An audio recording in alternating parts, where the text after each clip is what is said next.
And we're live. Hello, everyone. Hello, everyone. You start over? No, just keep going. Welcome to Seattle Side Up Radio. My name is Abraham Deweese. With us is Ian Loney and Matt Page. How's it going, guys? Good. Good. We've had a crazy week here with Seattle sports.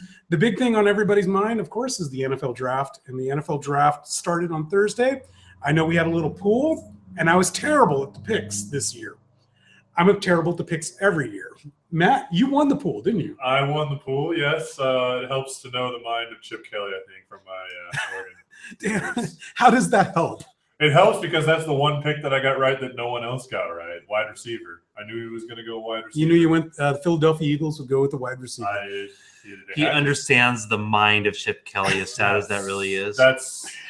It's a tough mind to know. That and $5 will get you a sandwich down at Beth's. But anyway, the NFL draft from the Seahawks perspective was hit and miss, in my opinion. Ian, Yes. What are your thoughts on the first two picks of this draft? Well, I think that their first pick was very interesting. Interesting way to put it. For those of you that don't know, they took a defensive end from Michigan by the name of Frank Clark, and he's had a bit of a checkered past. He has been in. I don't know if there's any reason to, pussyfoot around this. It's not a very good past. No, it's actually quite bad. He's been implicated, although not convicted, in the rather severe beating of his girlfriend, which apparently, according to John Schneider and Pete Carroll, has not actually happened, but according to multiple police reports, has. So Somebody's lying in there.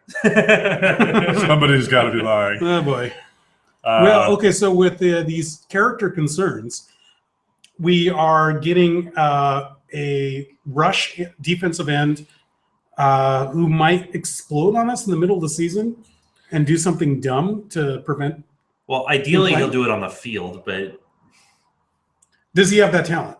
Yes, he does have that talent. He does have the talent. He dropped because of the character concerns. Yes. That's why we were able to get him. According to most of the metrics, he was a top 5 to 10 defensive end in the draft. He is a very good bull rusher and has very good technique and could play a lot of different systems. It's just a matter of his personal issues. Okay, so what does Frank Clark project to be, Ian? Frank Clark, if he can keep out of jail, of course. Yeah, at his best. At his best. could be every bit as good as a Michael Bennett, Cliff Averill type of player. Okay, and what's his floor? That's his floor. His floor is he goes to jail. Yeah, his floor is it's a high risk, high reward pick. Okay, so that was the 63rd pick in the second round of the NFL draft. Yes. The Seahawks also received a third round pick that they traded up for, and his name is, Matt? Tyler Lockett. He's a wide receiver from Kansas State. Now he's more specialized. He's more of a returner, kick returner that we foresee him to be. We've been lacking that game the last year, and without Golden Tate, we don't really have a kick returner. You could see that they shuffled and shuffled and shuffled, and they couldn't make up their mind who was going to be punt returner as the season went by, and they didn't want Earl Thomas to get hurt doing something stupid like that. So they went into this draft picking a big-bodied receiver who could play slot and could return punts. Is he really big-bodied, though? I read his listing at 5'10", 200 pounds. Yeah, I'm hearing him as a bit undersized, and part of his weakness is that he can be bullied around by press coverage type corners, Richard Sherman types, for example, which are becoming more and more common around the NFL. But see, here's the thing, though. If you watch how he plays bigger than he is. He plays bigger than he is.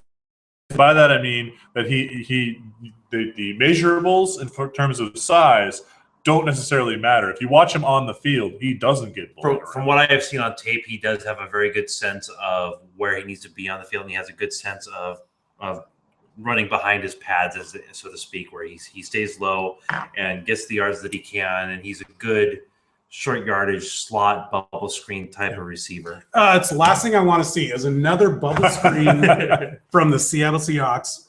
Darrell Bevell is just in love with the bubble screen. He did it all the time with Percy Harvin. I didn't see it much last year, but I'm very terrified that it's going to come back again with Tyler Lockett. Tyler Lockett looks very much like a Golden Tate type of player, which means they will probably rely on the bubble screen quite a bit with him. Okay, what that means, that's exciting to me actually, because you say that, and Golden Tate, as much as we may think, much as I don't like the actual person, he was a playmaker. He was. Yes, he was. He was. He made the most impossible catches ever.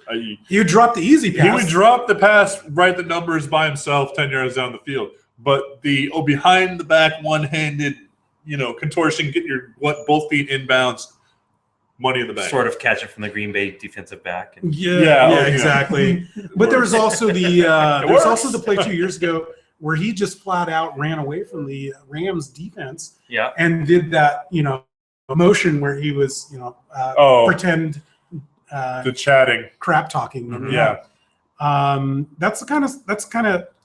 It wasn't just his ability, his big play ability. It was also an attitude that Golden Tate had from the wide receiver position. Baldwin still has that attitude. Baldwin still has that attitude, but what we were lacking at the wide receiver position this last year was exactly that. We needed a guy who would stir up the defense, who would draw attention. Mm-hmm. Baldwin works best as a number 2 or number 3 guy, where he can get the lesser defensive backs, so he can get open. He has a little trouble breaking away from the corners. Matt, at his best, what is Tyler Lockett? At his best. At his best, Tyler Lockett. I'm trying to think of an equivalent at the NFL level right now. What about you, Ian? At his best, what is he at his best? At his best, he's Minnesota Percy Harvin, but he's not really. He is that kind of style of player. He is that style of player. I don't know if he's quite as good. Okay. He's projects as an excellent punt returner, a pretty good kickoff returner, and probably a pretty good. You know who a good translation? Well. Sorry, you know who a good translation could be? DeAnthony Thomas, who for the Kansas City Chiefs last year did the punt returning, was very dynamic in the punt return game, was a little more dynamic. Yeah, he was still a rookie, but same style of player. Or maybe a Devin Hester. I don't know if I want a Devin Hester though. Or what about okay. Who was the guy that was with the Wolverines back in '91, won the Heisman? Desmond Howard. What if he was a Desmond Howard? That'd be pretty good, right? That would be pretty competent receiver. Okay, what is he at his worst though? Ian. At his worst, he is. Well, I'm trying to think of a player that would be comparative. At his worst, he just flunks out. I mean, he is very. There's a very good chance that he could be a bust candidate. I don't think he will be. That's terrifying for a third-round pick on this team. I agree. I think that he can be a bit undersized. He might be a bit undersized at the NFL level, and I think that there is a potential for him to be a bust candidate if he simply can't get any separation. And at that point, he's just filling a roster spot as nothing but a punt returner. And I don't know if the Seahawks will like him long-term if that's all he can do. Dexter McCluster. He could be a Dexter McCluster. Oh, that's not good. Okay, that is not good at all. It could be. That's the bottom. Here's what I'd like to see from the Seahawks. I would like to see Baldwin, Curse, and a rotation of Richardson when he gets healthy, and with Lockett. I'd like to see Ricardo Lockett get back to special teams. Lockett the Rocket. And not trying to catch passes. Now, my question to you guys is, with the addition of Tyler Lockett, what do you guys think about Chris Matthews, the very big, the very large, the very fast receiver from the Canadian Football League? I think we only just saw the beginning in the Super Bowl. We need to see more. Well, he finally earned his way onto the roster, and he most likely is going to earn a roster spot this year based upon that performance. Okay, are you guys not sure? Okay, are you sure that it's not just a case of Matthews was not game planned for by the Patriots? Like maybe it's just a lucky break. I think that's a very strong possibility. However, I think that the addition of Jimmy Graham while he's not going to put up the numbers that he put up in New Orleans.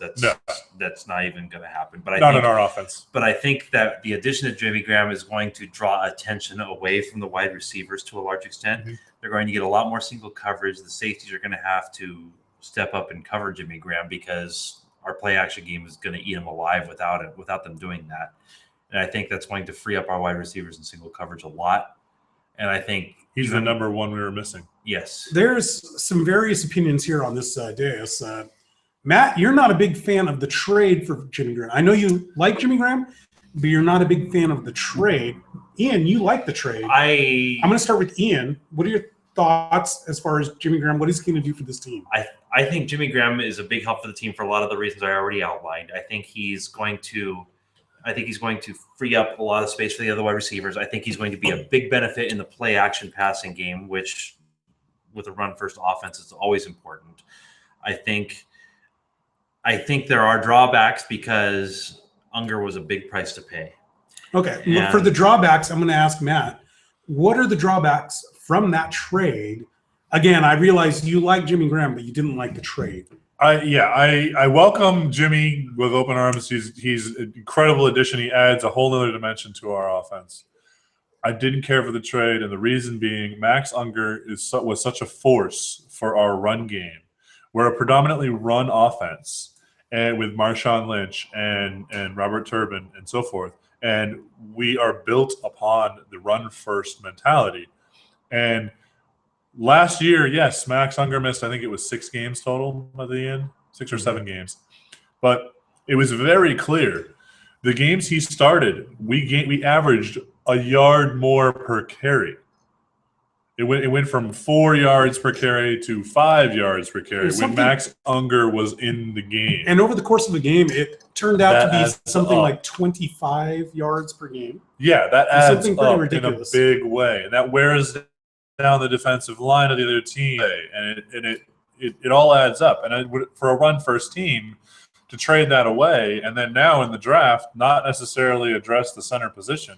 So the center is going to be Jean-Pierre. What the hell is his name? Lemuel Jean-Pierre. Yeah. Lemuel Jean-Pierre. They're The also- Frenchie. It's a French guy. And they're also very high on Is he Patrick Quebecois? Lewis. Patrick Lewis. Are you kidding me? They're very high. And they're Bailey. very high on him. And Are they're they high on very? Elvin Bailey. Are they very high on him, or just very high? Because I didn't see anything out of Patrick Lewis that made me go, "Oh, yay! Well, there's Unger's replacement." He was lack of game experience, I think, was his biggest problem last year. And I think if he's giving first team snaps to a large extent, I think he can be a lot better. So I think that going forward, I think he can be a very useful asset to the team. Now, I think that they do need to add more pieces to the offensive line, and I'm sad they didn't do so via free agency. However, on their 4th round picks, they have added a couple offensive linemen. Right, they added a tackle and a guard. So the tackle and the guard they added are great, but it doesn't address that center position. So what we're looking at is left tackle Okung. Mm-hmm. You're looking at Alvin Bailey, Justin Britt, Yes. Jean, again, the Frenchie at Jean-Pierre. center. Who the hell is Kevin playing Pierre left guard? Lewis. Is that No, Kevin Pierre Lewis No. is a linebacker. Lemuel Jean-Pierre is the Yeah, center. there we go. Yeah. But I don't know who's going to play guard. Are we going to go with a rookie at guard? But then you go back to the trade again. I mean, we traded Max Unger, and one of the most important things of the line, the center runs that line.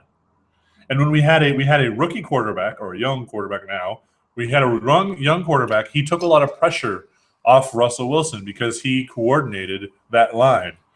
Unger's best asset was the fact that he was excellent at calling blocking schemes, at picking and calling blitz pickups, and all those kinds of things. If you watch the Seahawks on tape at all, you can see it. It's night and day the difference. Yeah, and it's a big force in the middle of that line, and in leadership you lose. And that, I mean, I wasn't wild about losing that. I have to admit, I did write a very scathing review on our website for the trade. You have a scathing review on the Seattle Side Up webpage? Yes, I do. Okay, is that under Seahawks? Plug here. Yes, absolutely shameless, Shameless plug of our plug. website here. Where is it? So if I go to seattlesideup.com. Go to, it'd be under team lockers, go to Seahawks. It should be. Excellent. I don't For think all we've- you out there listening, go to seattlesideup.com, go to Team Lockers and then Seahawks to read the review by Matt Page. And Rich. Was it by Rich? Yeah, it was Rich too. Or read also the review by Rich Michelson. So, okay, I'm going to have a real big problem, though, with the lack of the Seahawks have not addressed the defensive backfield. The defensive backfield, we have an injured Richard Sherman. We have a missing Byron Maxwell. We have injured Earl Thomas, and unfortunately, Injured Cam Chancellor. Injured Cam And an Chancellor. injured- My guy, Cam Chancellor, has a bad hip, and he may have problems. There's another injury too. Who? Jeremy Lane. Jeremy Lane. Broke his arm. Broke his arm? Yes, he broke his arm. Broke his arm in the Super Bowl. Yeah. Yes. So we got a kid out of Townsend State, right? Towson. Towson State. Yes. There's Towson no State. N. Okay. Where is there a Townsend State? I have no idea. Doesn't matter. Anyway, It's irrelevant. a kid out of Division II or whatever they call it now, FCS, and he's supposed to be pretty big. He's supposed to be Richard Sherman size. His name is Kerry Williams, and he is. He doesn't have the straight line speed, but he does have a quick first step. Yeah, the first what do they call it? The first jerk? Well- First twitch. Twitch. He has. The twitch move. They did There's-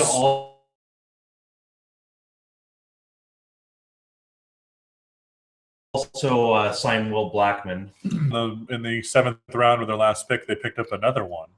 Oh, did they? Yes, and I couldn't tell you off the top of my head who it was, but they did pick up another depth pick at corner. Overall, again, this has a lot to do with the Frank Clark pick at 63rd. I am not impressed by this draft. Granted, I haven't been impressed by any draft that they've ever done, and I'm wrong every single year. They've earned the benefit of the doubt. They to be have honest. earned the benefit of the doubt. Yes.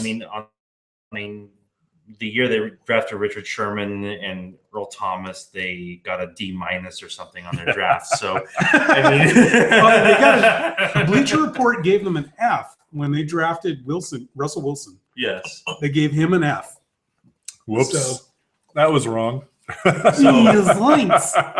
they do get the benefit of the doubt on this Yes. because they do seem to be able to find guys that fit their system that might not fit other systems. Okay. And What would you grade? What would you grade him at? I'm going to grade him right now as a C minus. What would you grade him as, Ian? I would grade them as a C plus just because like I said, I give them the benefit of the doubt. Okay, Matt? Their ability to find talent is on I would have to go with a B minus, knowing Really? their ability to develop the talent and looking at some of the players. Forget their ability to get the talent Well, some of the based players off the they guys picked- coming in. Yeah, some of the players they picked have high risk reward and can develop. I mean, they have potentially I'm putting our you on the first round spot here. pick. You're telling me they're going to develop.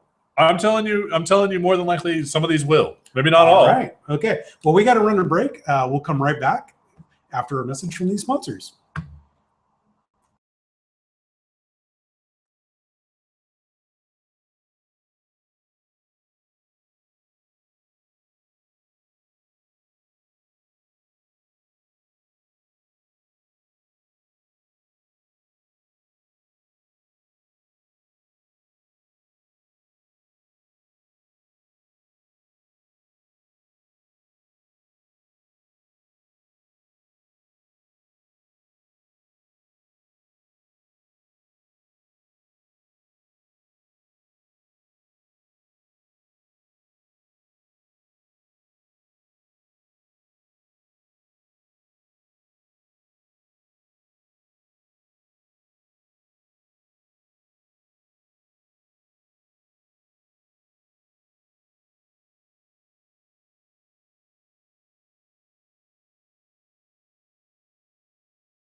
We're not going to talk about the offensive line there. Welcome back to Seattle Side Up Radio. My name is Abraham Dewey. This is Matt Page. We've had a lively discussion about the Seattle Seahawks. We are now going to move on to another Seattle team, the Seattle Mariners. Do we have to? We have to talk about the Mariners. Yes. By God, we're going to talk about the Mariners and because I got a lot of problems with the Mariners, first of all. Okay. One of the big problems that I have is their inability to score with men on base. They have had a problem for years with this. Yes, through very different personnel over the years, and the problem seems to never go away. However, I think that it's not going to be a problem long-term with this team. I still have a fair amount of confidence. Small sample size. Small sample size, exactly. Well, who's going to turn That's it around? definitely Okay, who's going to turn it around? Right now, let's name off the guys who are doing well. You have Cano, Cruz, Seager, and Miller, right? Right. Yeah. Those are your guys that are performing well. You have a giant just vacuum, a black hole-sized vacuum with Ackley, with Logan Morrison, whatever the hell his name is. Although he has been hitting better lately. Zunino. Lately, I don't care about lately. Zunino hits like a pitcher, yes. Zunino hits like a pitcher. He makes up for it on defense. Yes, he does make up for it on Pitch defense. framing. He has a lot of value. Offensively. We're talking about offensively. Okay. All right. You can have one guy be terrible on offense. That's Zunino. But when you have 5 or 6 guys that are terrible on offense, this is a problem. I think terrible is a strong word for some of these guys. I use the word correctly. I think they're terrible. I think Austin Jackson has been okay so far this year. 235 batting average. That's okay. 3 games ago he was hitting 270. So again, small sample sizes. It's the 1st of May. I've got the entire last year to give you as a sample size for Austin Jackson. He hasn't been performing, and the fact that they have him as a leadoff batter infuriates me. He's a prototypical leadoff hitter. Who else is going to bat leadoff? Who else is going to hit leadoff? Give me someone else on that roster. He's been hitting leadoff. He's been hitting leadoff in Detroit for years. Our producer Bob Lucky could lead off better than Austin Jackson. It's probably true. No, my theory and my main thinking here is that really it's been the roster construction. The roster that Lloyd McClendon was given coming out of spring training is not very flexible. Mm-hmm. No, and it contributes to some very bad decisions that he has to. For one thing, he needs to stop starting Nelson Cruz out in right field. We don't want to get him hurt. Put him at DH. Plus, for another thing, he is a major defensive liability when he is out there. He sucks. He contributed to a lot of the pitching woes early in the season, and it was just his bad defense. Fire. What's his name? The ex-leadoff guy from Ricky Weeks. Weeks. Well, I don't even know his name. That's how bad he is. Fire him. Bring up Chris Taylor from AAA. Bring up somebody who adds some variety, adds some flexibility. Also, can we please get rid of Willie Bloomquist? That was the next name I was going to get rid of Willie Bloomquist.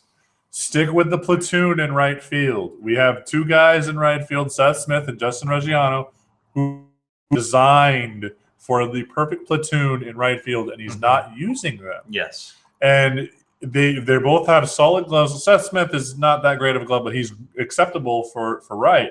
Reggiano can play center, so he's awesome at gloving and right. Why does McClendon hate Reggiano? I have no idea. I don't know because I think Nelson Cruz has expressed the fact that he likes playing in the field and that apparently he feels better when he's playing in the field. Who's paying his salary? However, The Mariners. However, last year. So what? Get on the bench. You're right. No, what if he hits better when he's playing in the field? There's no statistical analysis to prove that. Last year. It doesn't matter about statistical analysis. Last year, it doesn't matter if you care. McClendon cares, and he puts him in the field. Last year, he played 100 games at DH and about 50 in the field, and he hit 40 home runs. So I think he does okay as a DH, just as a rule. Okay, well, you know what though? He can do whatever he wants. McClendon. Mm-hmm. He can do whatever he wants, but it sounds like what you guys are saying is it's not the right thing. He shouldn't be putting Cruz. He's playing the wrong guy. I think what he's doing is he's throwing WikiWeeks out there enough that he's showing to Jack Z in the front office, this guy's useless. You know what? I kind of agree with you there. And he's not using Reggiano because he's got to use, like you said, he's got to use Nelson Cruz. Yes, he's doing with Ricky Weeks what Lou Pinella used to do with Bobby Ayala. Yeah, look, you gave it to me. I told you he wasn't good enough. You gave me a terrible player. I don't need this guy. Look at Ricky Weeks. I'm going to put him out there and watch him fail. Yeah. What is it with this team? Why are we putting a career second baseman, 35-year-old second baseman in the outfield? I have no idea. It's the one signing that did not make any sense whatsoever. And actually a very good offseason. They made a lot of very, very conclusive or very logical decisions that really, built a very good roster. It's just the bench positions are crippling us. Now that said, they have been playing roughly 500 ball the last couple weeks. The real problem was their rough start. And the rough start was the pitching, and the pitching has actually come around mainly because Walker and Paxton seem to be settling into their roles. There is some cause for hope there. And I think rough start. This start's been rougher than Frank Clark on his ex-girlfriend. Too soon. Too soon. You had to have watched the earlier part of the show to know about Frank Clark. Too soon. His girlfriend. Okay. Okay. Wow. Sorry. Anyway. Yeah, allegedly. Allegedly, yes. I think it's just roster construction. So what he's doing is he's throwing out the guys that suck and letting them fail so that we'll be forced to make a move. What I'm hoping is that Chris Taylor is going to eventually learn third base and second base, kind of get that Willie Bloomquist type utility capability in the infield. He's good enough to be a regular, though. Because I would like him to replace Willie Bloomquist. I'd like him to replace Brad Miller, put Brad Miller out and left. Well, you could have Brad Miller as like a utility infielder, too. Well, I would say this. Brad Miller has not been a major liability. He's not the problem. No, he's not the problem this year. But Taylor could add some offense, some serious offense for us. More than Ricky Weeks could, and more than whoever they're putting at DH because Nelson Cruz is sitting, playing out in right field. Ricky Weeks is a disposable player, isn't he? He is. He is. They're only paying him $1 million, which I'd like $1 million. But by baseball standards, that's nothing. And they could cut him tomorrow, and it wouldn't be any big loss. There has been some news in the last 24 hours. The Mariners fans, we've dodged a bullet. Carlos Quentin is retiring. Yes. So I'm sad. We won't have to see him. I miss you, Carlos. Pretending to try. I never got a chance to see him in Tacoma, and now I'm sad. Well, oh well. Your media is done. Sorry, Carlos. Hey, he had one really good year with the White Please Sox. scroll down and hate me. Well, the funny thing about Carlos Quentin, and here's a little bit of trivia for you. Back in the Bill Bavasi days, Greg Colbrun went on a free agency one year. Mm-hmm. Greg Colbrun from the Arizona Diamondbacks. His name is Colburn. Colburn, whatever. And Bavasi. Whatever. Bavasi. You know what? Bavasi. You know what? Neither of those guys are that great, so I don't care. No, Moving on. I'm Abraham Davasi. Anyway. And this is Iani. Moving on. Yes. Sorry. Tell me more about Colbrun. Bill couldn't wait to sign him. Yes. I'll just stick with their first names. Bill couldn't wait to sign Greg, okay? Okay. And so there was 4 or 5 days before arbitration deadline. The Diamondbacks were not going to offer arbitration to Greg. Guess what the Mariners did? Bill walked in and signed him without waiting for the arbitration deadline to pass. Okay. Consequently, Arizona offered him arbitration retroactively before the deadline. So the Mariners lost their first-round draft pick that following draft for Greg Colburn. Colburn. For Greg Colburn. You know who was selected with that draft pick? Who? Carlos Quentin. Okay, well, hooray. So we got Greg instead of thankfully. Carlos. Well, okay, so first of all, Bavasi should have never been hired. He was not qualified for the job. The Mariners management was looking for a yes-man Tony. Anyway. Bavasi, not Bavasi, but Bavasi was no more worse than Zarenzik. Okay, This I disagree. look at the way the team is Yeah, set he up right was. now. He was. No, he was worse. not in the least. He sold out our Not entire in the farm least. He system sold our for farm nothing. system and didn't even make a good team. Who out of it. cares? Who cares about the farm system? Well, we have one now. Yeah. Who cares about that? Where are farm guys? Well, they're Well, in we wouldn't Tacoma, and they're in Yeah, Alabama, and yeah. they're in Without that, without, who? Give they're me in names. Arizona. Give me names. Abe, without that farm system, we Alex wouldn't have Kyle Jackson. Seager, we wouldn't have James Paxton, we wouldn't DJ have Tyrone Patterson. Walker, we wouldn't have a lot of good I don't players. see anything out of Kyle Tyrone Walker Seager. that makes me say anything great about him. Dustin Ackley. Dustin Ackley. All right, there we go. He's Number just, 2 he's an draft pick. MLB starter. Dominic Leone. MLB starter. He is. He's starting in the Major League Baseball. What is he hitting? 192. Doesn't matter. He's starting in Major League. He's hitting his weight. He is hitting his weight. He's not hitting any of our weights. Well, So you know Well, what? drink as much beer as we He can. can go to hell. First of all, he can cut off his beard. You don't get to have a hipster beard unless you do well. So Ackley, shave Yeah, that Matt. stupid- Secondly, I don't want to hear about this because Bavasi had 7 All-Stars. 7 All-Stars from the. Now, granted, that's when they left Over the 7 Mariners. years? That's when they left the Mariners. But the guys that he picked, he had 7. So don't tell me this.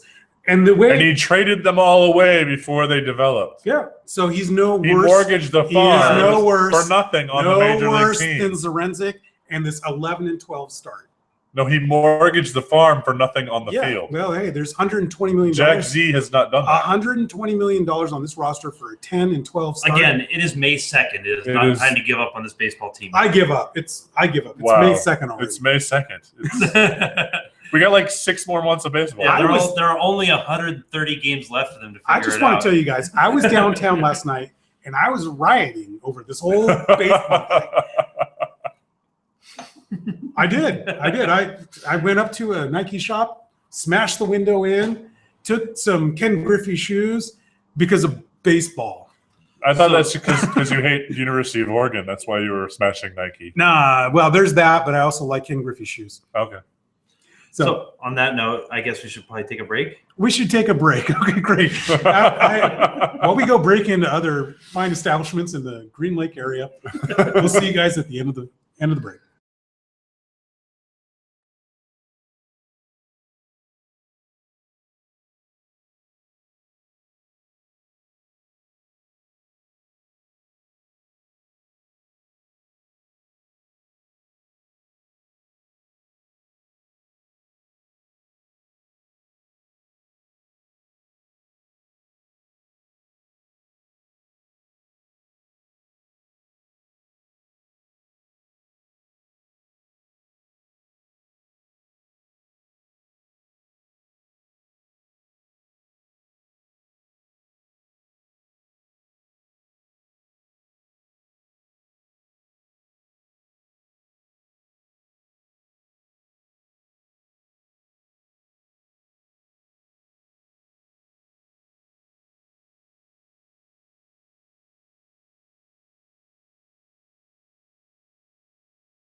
Back. Bob's We're watching. back with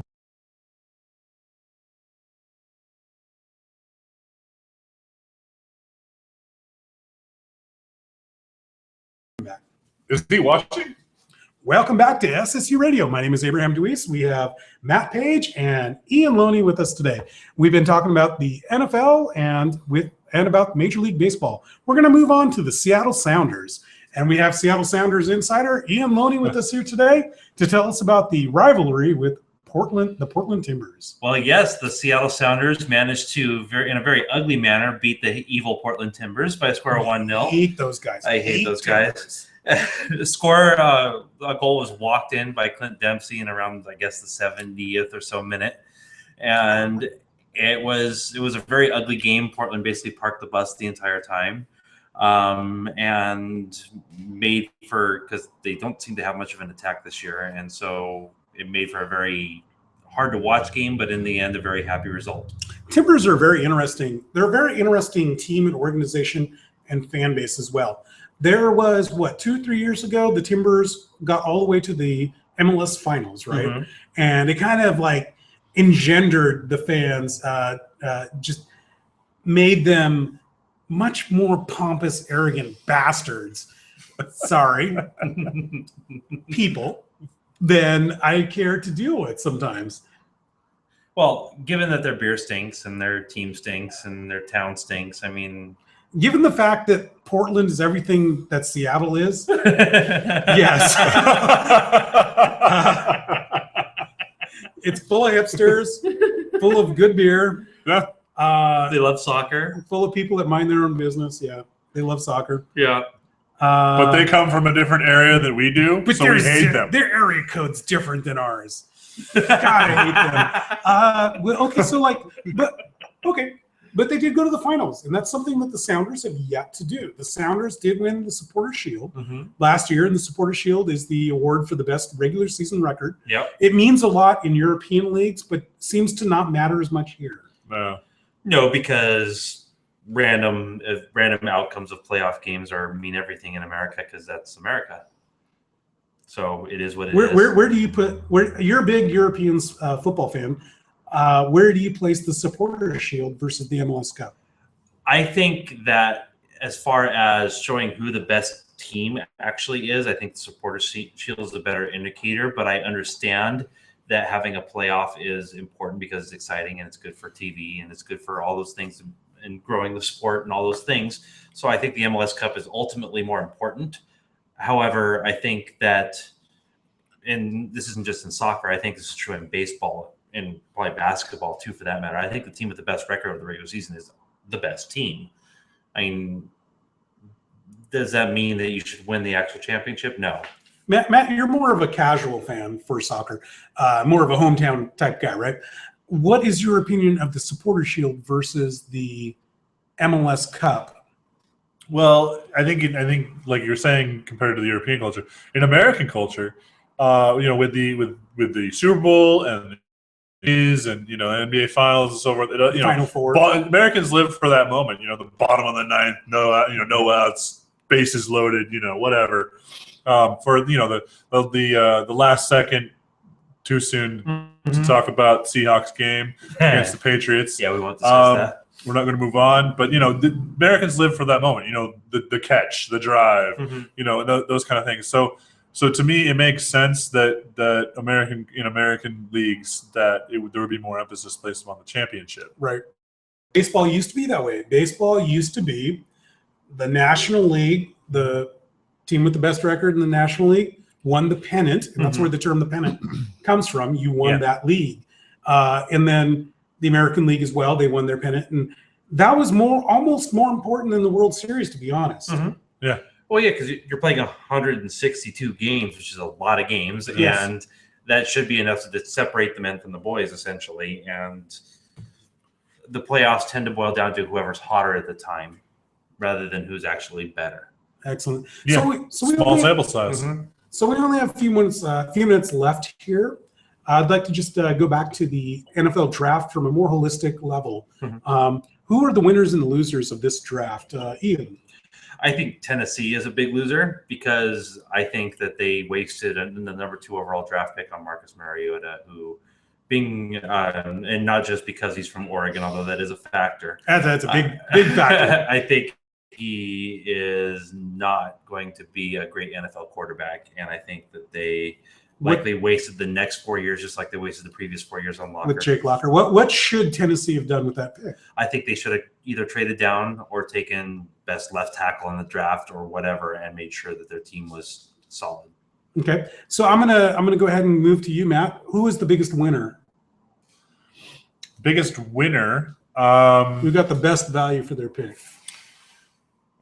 That, I'd have to go with it could potentially be the Cowboys, Dallas Cowboys. At pick number 60 overall yesterday, they picked up Randy Gregory from Nebraska. He's got some character concerns, a lot of character concerns.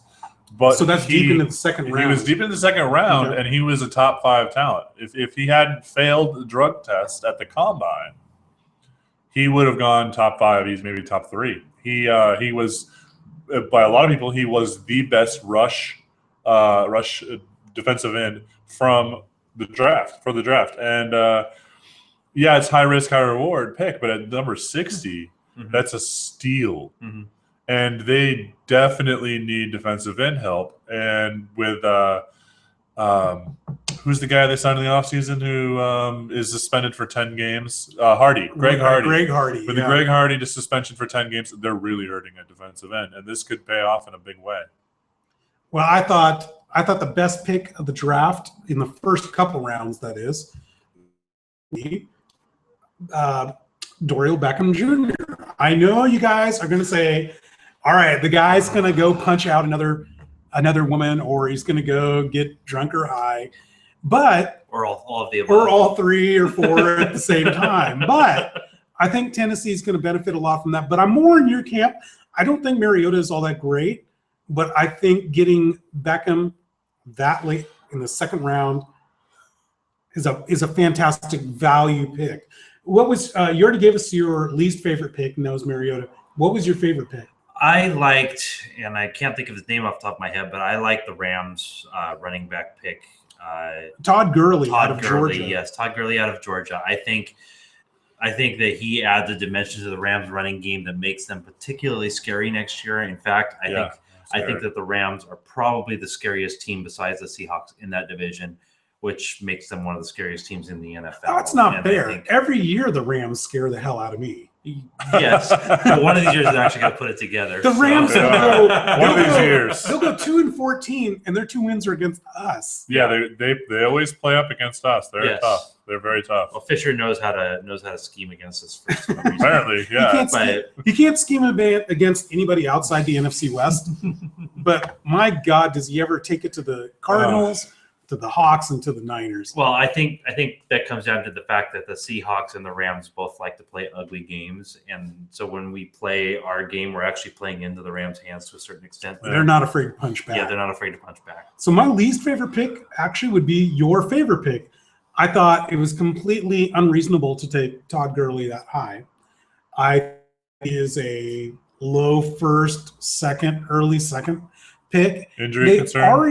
Injury concern, and also they already have Zach Stacy. And Zach Stacy is an amazing player, and I don't okay. What do you not like about Zach Stacy? Well, first of all, he tanked my fantasy team last year. It's personal. It's personal. It's personal. I hate that guy. Trade him. Secondly, the Rams don't think all that much of him anyway. They're already platooning him with another guy 50-50. I don't think that they think of him that highly. I think they see him as more Robert Turmett type of running back that is change good of pace. to change of pace. Possible, but I mean, they needed a receiver really badly, and they picked a running back. Matt, who is your least favorite pick from the first couple rounds? It's got to be Marcus Mariota. What? Now, I am an Oregon fan and an Oregon man. Now, not from Oregon, but anyway, I hide on this staff, on the Seattle Side Up staff, as an Oregon fan. But anyway, Marcus Mariota is the best quarterback prospect to come out in this draft, far and away. Does not have the character concerns of Jameis Winston. Has, in my opinion, the same ceiling as Jameis Winston. Has a lower floor than Jameis Winston. But he needed to land in the right situation. And I think Tennessee was dumb to take him because they have Zach Mettenberger, who plays a completely different style and who plays the style that Ken Wisenhunt is used to playing.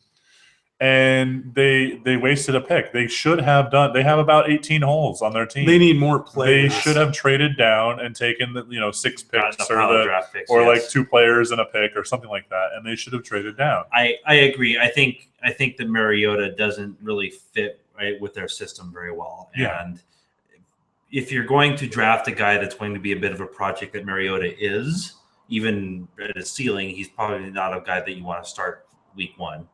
And, right. Depends. Yeah. Depends on the system. And he's going to have to learn a little bit about how to play in the NFL and how to pass from the pocket and all those kinds of things. There's going to be an adjustment. And so I think with that, someone that's going to be playing in the system that's similar to what you're going to want to use Mariota in down the line. And yeah, Mecklenburger is not that good. No, he's not. Yeah, Mettenberger, he's first of all, don't trust an LSU quarterback. That's my thought.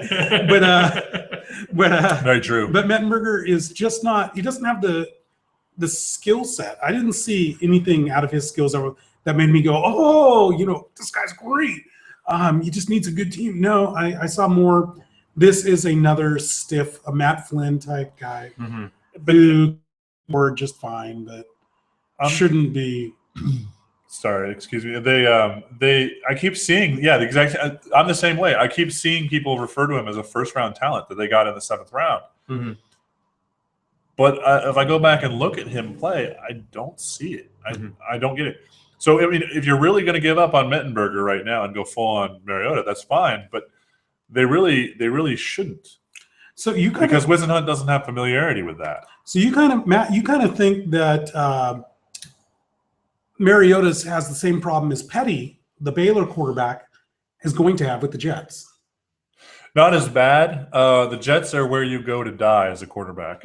I can't. Who was the last Jets quarterback that succeeded? Ken O'Brien. Okay, how long ago was that? 1986. I was thinking Joe exactly. Namath, actually. Joe Namath. They had Vinny Testaverde. Okay, the New York media is notoriously tough, and they'll love you and then they'll hate you, and it provides a very toxic atmosphere for a rookie quarterback. Okay. So Bryce Petty is essentially his career is over. So I just finished talking garbage about Todd Gurley and how the Rams are idiots. Well, the Rams have just traded Zach Stacy to the Jets. Yes, Zach Stacy was requesting a trade, actually. Well, he got it. Yeah, for a 7th round pick. Yeah, for a 7th round pick, apparently. They like Gurley, and I don't understand this at all. Zach Stacy was a 5th round pick originally, if you recall. Is Gurley going to be ready? I read there was concerns that he's not going to be ready just right at the beginning of the season. He's not going to be ready until like week hurt. Like all 4 or something like that. All I can think of is that Stacy's been a real thorn in their side. Like maybe there's some locker room problem. There might be some issues behind the scenes we don't know about. I mean, so look at how well Percy Harvin will be right at home. Yeah, well, look at how well they the Seahawks hid Percy Harvin's issues in our locker room until that all came out. Let's go around the NFC West here for a second. I want to get Ian. What are your thoughts on the Rams? Where are they going to finish this year? I think the Rams are a 9-7 or possibly type of team. You think they're going to be that good? Yes, I do. With Nick Foles now at the helm? I think Nick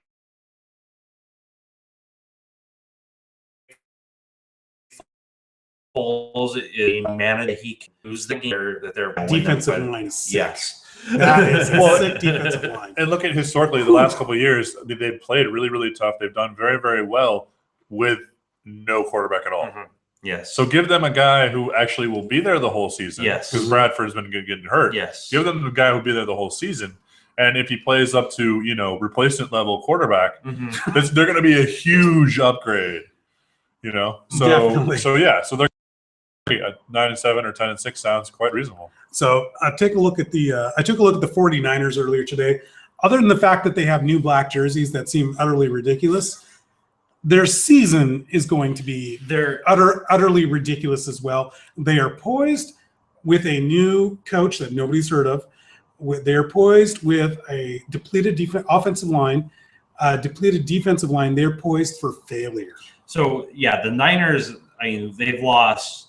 That entire team was centered around their linebackers. They don't have their linebackers. are no gone. Linebackers. Willis retired. I mean, the whole team has just been gutted, and I don't see any way that they can be anything remotely competitive next year. I mean, unless Bowman has a bionic knee or something. I mean, or Kaepernick turns into Peyton Manning. Dope. Yeah. Yeah. So, okay, Matt.